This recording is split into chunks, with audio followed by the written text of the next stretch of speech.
السلام علیکم ورحمۃ اللہ وبرکاتہ۔ ناظرین محترم، حافظ وانزوی آپ کی خدمت میں ایک نئے ویڈیو کے ساتھ حاضر ہوں۔ غازی ممتاز حسین قادری شہید رحمۃ اللہ علیہ، ان کے جو لختے جگر ہیں، ان کے جو بیٹے کا ہمارے سامنے بیان ہے، ناظرین محترم بہت ہی خوبصورت بیان ہے۔ ابھی آپ کے سامنے بیان رکھتا ہوں کہ جس کے اندر اس نے واضح کیا ہے، انہوں نے اس ننھے بچے نے، کہ یہ جو اقتدار پر بیٹھے ہوئے ہیں، یا آقا علیہ الصلوۃ والسلام کی ناموس کا انہوں نے سودا کر لیا ہے، لیکن یہ کم عقل یہ نہیں جانتے کہ آقا علیہ الصلوۃ والسلام کی جو شان ہے وہ کبھی پست نہیں ہوگی، بلکہ آقا علیہ الصلوۃ والسلام کی جو شان ہے بلند و بالا ہوگی۔ میرے رب نے فرمایا کہ وَرَفَعْنَا لَكَ ذِكْرَكَ۔ ناظرین محترم، ابھی آپ کے سامنے ویڈیو رکھتے ہیں، آپ خود ہی جو ہے وہ ملاحظہ فرما لیں۔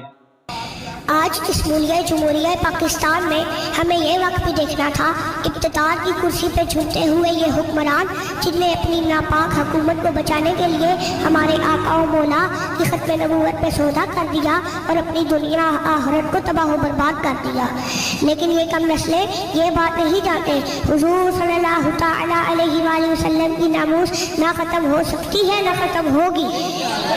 ہمارا ماضی گواہ ہے، ہم نے منکر ختم